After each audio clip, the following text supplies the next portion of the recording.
Let's get ready to rumble!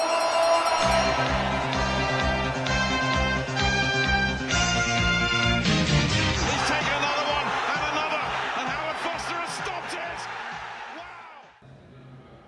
This is Thomas Lyons and Raps on TV. I'm down at York Hall Bethnal Ring for the British Warriors promotion. Fortunate to be joined by the main man, Linus Udofia. How's everything going, Linus? How's life? Yeah, life is good, man. Life is good. Everything's all good. Everything's on the up. All smiling. Last time I saw you at York Hall, garmed up, as to say, all wearing the old African culture thing. Is that like the sort of you carry that element, that sentiment when you kind of go to shows, just to sort of appreciate your culture and stuff? Is that what you like to sort of showcase? Yeah, sometimes something different. Yeah, it depends how I feel. It depends how I feel because obviously it's who I am, it's where I'm from. It's like you said, it's culture to me. So today I just felt like just coming out and just wearing whatever really. So I just chucked some clothes on and came down. I came down here to support my boy Alex Bishop. Got the win tonight. Mason Smith and Pirate. And it's good night boxing down at York Hall tonight at the British Warrior show. It's just really good. Always showing your support for the others. They're all putting in systematic performances, trying to follow suit with you. Obviously, making that progression, stepping through the phases, and continuing that unbeaten record. So, talk to me about your next fight. Obviously, down at the MTK show last Friday at Brentwood, lots of Louis Lin, Jake Ball, all on the card. Just talk to me about the face-to-face in the ring and how hungry and how driven are you for this next fight that you got for the Southern Area title? I'm really excited. Really, I'm just that whole situation. A mate of mine called me and was like, "Oh, I've got tickets to watch Jake Ball at MTK, and people have fallen out. Yeah. Do you want to come down?" And it was like an hour's notice, so I just went, "Yeah, I'll go down." Got there, and then it's only when I got there it dawned on me like this is an MTK show and this is Brentwood, so he's probably going to be here. Yeah. And I thought, it is what it is, isn't it? Well, I say hi to him. But then his manager come up to me and was like, "Oh, do you want to do a face-to-face in the ring?" And I went, "That's no better way to announce the fight." So why not? So I got in the ring. Everything was good. Looked in his eyes. He's well up for him, and I can see that he's He's not a champion for no reason. Yeah. It's going to be well up for him. But I'm hungry as hell. This is what I've been working years for. Do you know what I mean? And to move on from this. So, nothing's going to get in my way. Nothing's going to get in my way. I'm driven more than I've ever been. Every single fight, I'm always driven. Always up for it. Always living a life. So, I'm always ready to go. And it's going to be, when it gets to that point, it's going to show how far I can go. So, I'm 100% focused. I'm just ready to go. Yeah, you seem relaxed. There's no malice, no needle with this fight. Obviously, his manager come up to you, said, "John, do the face-to-face." Like you said there, gives the fight some spotlight, some exposure, which is needed at this sort of, stage of your career. But to talk about sort of the caliber of opponents he's faced, you faced, sort of not necessarily comparing records, but talking about the step-ups you've had, the progression that you've made in such a short space of time. You've had the platforms, the Haymaker platforms, so you're on Betfair as well, Again, I'm obviously serious about it, but talking about the steps you need to make, the progression. How satisfied are you with sort of this phase that you've had? Steve Goodwin's got you on massive shows, and obviously this fight now is a sort of, it's a fight that's going to elevate you even further now because it's major title contention for yourself. Yeah, well, I feel like I've been built properly. I feel like I've been built properly. I feel like every single fight has been very instrumental to why I am here now. Yeah. I feel like every single fight was, perfect for me. We did the steps we went forwards, we did the sixes, did the hard fights there. We saw where I could go, and then we didn't jump into anything. And this is the thing. If you want to compare, I feel like I'm in a better position than he is. In a sense of, I feel like, and I say that, you've got better than me with that. I feel like I'm in a better position than he is. Yeah, he's faced better opponents, but I think he's faced them too early. I think he's had a lot of hard fights that he didn't need. Yeah. And do you think that's sort of taken a bit of energy out? And I think it's taken a toll out of him a little bit. Don't get me wrong, from the Gentleman fight, and I think he's looked better from the Gentleman fight, but I still think all the hard fights before, as well as that fight, has taken a lot out of him. Yeah. And it's kind of, not saying cut his career short, I just feel like I'm in a better position to go into this fight right now. I feel like I'm in a much better position right now. And, you know, the way I was marketed with the haymaker thing, I feel like I'm more popular than him. Even though he's the champion, people are talking about that because of me.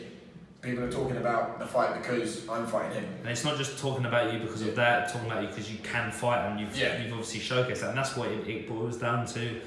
And there's no disrespect. That's just how I feel. That's just how I feel. Yeah, and you've got to be honest. That's just how I feel about it. I feel, you know what I mean? I know he's going to be. I'm not just going to show up and beat him. I know I've got to work. I know I've got to put in work coming up to this. We've got a camp set up. We're ready. We are ready. We're already in camp already. I can't say too much, but we've got a lot of work to do, and a lot of good sparring coming, a lot of tweaking to be perfect for this fight. Yeah. And I know I'm not perfect. I know I'm not the best fighter. You know what I mean? I know I'm not the best fighter right now, but I'm working towards it. And you know what I mean? This is another step, and I need to take it. I'm gonna.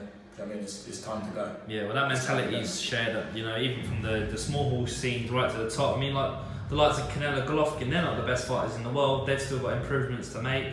You know, no one's when you're nurtured from sort of a young age, that background you've got, there's always improvements to be made. Like you share that same sentiment, 100%. And there is no sort of malice and, you know, need to, you know, pipe up to an opponent just to, you know, do your thing, just do what you know best, and it's good to showcase yourself. Look, there's no malice, there's no hype. There was no point. There was one point where I wasn't happy with maybe something he had said, because it wasn't true, and it made it reflected me in a negative light. Yeah. But you know, it is what it is. It was what it was. But there's mutual respect there. He's the champion. I'm going to be respectful. He's won the belt, and I'm after that belt. I'm not just going to go in talking. It's not my MO. That's not what I've done. I've never done that. It's not who I am. Yeah, exactly. So there's always going to be mutual respect, but at the same time, I'm a man and I'm confident.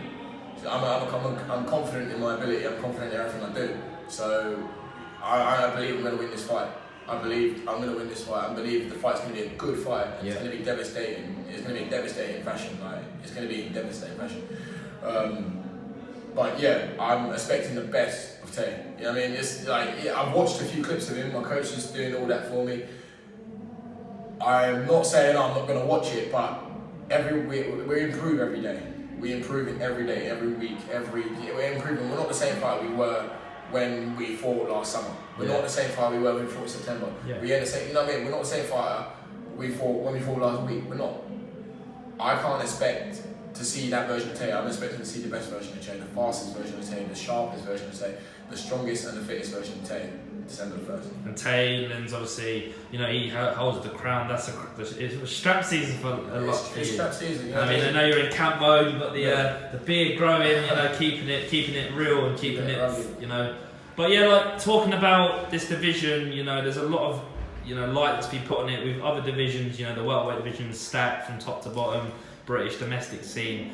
I mean, in terms of talking about a fight yesterday in Saudi Arabia, new territories, Grove Smith, and given sort of the spotlight there, do you feel that sort of now that boxing's kind of, you know, operating on the terms best fight the best, and that's been coined throughout sort of this last few months with the whole World Boxing Super Series concept, is that the fact that the British scene's kind of taken from that, and they've showed that the best can fight the best no matter what level it is? 100%.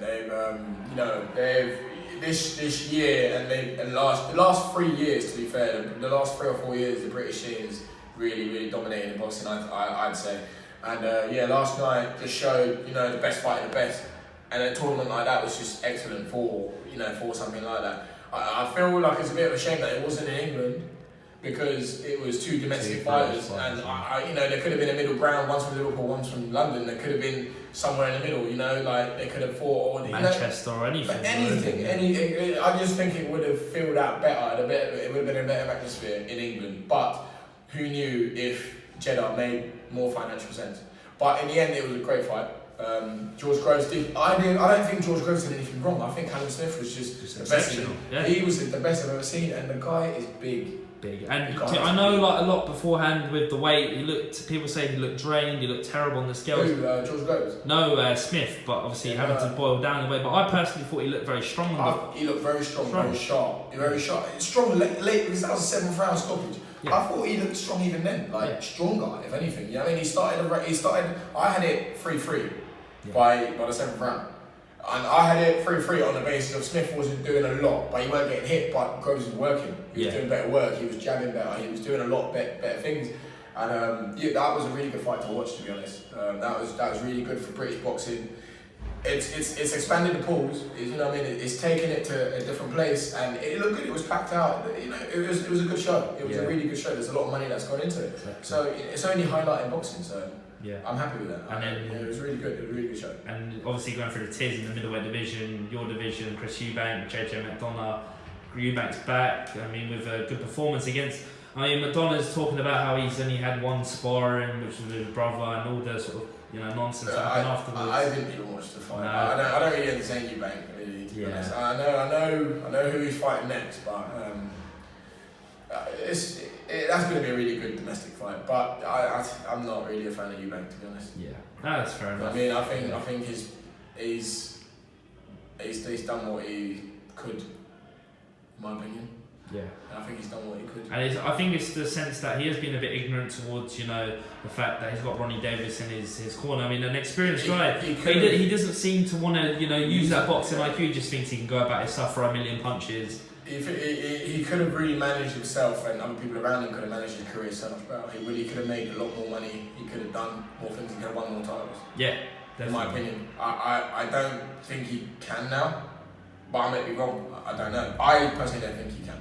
Do you think in a way it's a bit embarrassing the fact that he has kind of built that profile, he's built that sort of hype behind him, but he hasn't he's fallen short at the elite level. Yeah. And talking about Billy Joe Saunders going out to America, I mean, we won't talk about the drug situation at the moment because that's a bit too personal to be kind of breaking into, and we don't really want to sort of get bogged down in that. But going out to fight Demetrius Andrade for the WBO title in Boston, October 20th. Before then, we've got a few good shows. Callum Ritson's fight back. Callum Johnson goes out to fight Beterbiev. Saunders Andrade. I mean, it seems that Billy Joe always delivers when it's against the best who is under that pressure. When he's able to switch and then throw shots that will kind of defeat opponents and break their hearts really. But do you see Andrade, his inactivity, is that going to play any detriment in the fight?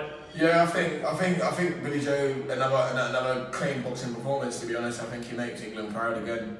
In my opinion, and that's what I hope he does as well. It's kind of it's got to be. You know what I mean? That's what I really hope he does well against Andrade. Andrade hasn't been as active, but yeah, I think Billy Joe's too good a boxer to lose to Andrade. No disrespect to him.